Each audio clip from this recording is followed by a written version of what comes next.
कागल उरुसात थरारक प्रसंग। 80 फुटांवर आकाश पाळण्यात अडकलेल्या 22 नागरिकांची क्रेनच्या सहाय्याने सुटका।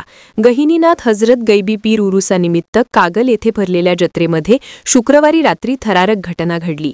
रात्री सुमारे 10 वाजता आकाश पाळण्यात जॉइंट व्हील अचानक तांत्रिक बिघाड झाल्याने पाळणा 80 फुटांच्या उंचीवर थांबला आणि त्यामध्ये असलेले तब्बल 22 नागरिक हवेतच अडकले।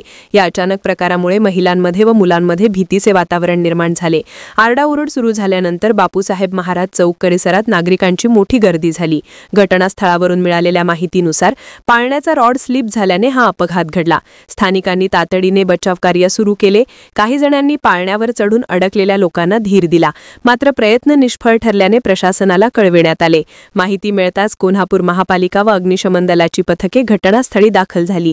रात्री 11:15च्या सुमारास महापालिकेची भली मोठी क्रेन मागवून बचाव कार्य सुरू करण्यात आले। सुरक्षेच्या कारणास्तव परिसरातील विद्युत पुरवठा बंद करण्यात आला होता। पोलिसांनी गर्दी नियंत्रणात ठेवली। उशिरापर्यंत सुरू असलेल्या मोहिमेत सर्व 22 नागरिकांना सुखरूप खाली आणण्यात आले। सुदैवाने कोणतीही जीवितहानी झाली नाही। प्रशासनाने तत्काळ पाळण्याची तांत्रिक तपासणी सुरू केली असून आयोजकांकडून सुरक्षा उपाययोजनांबाबत चौकशी केली जात आहे। या घटनेमुळे काही काळ जत्रेतील आनंदमय वातावरणात भीतीचे सावट पसरले होते। चॅनेलला सबस्क्राइब करा आणि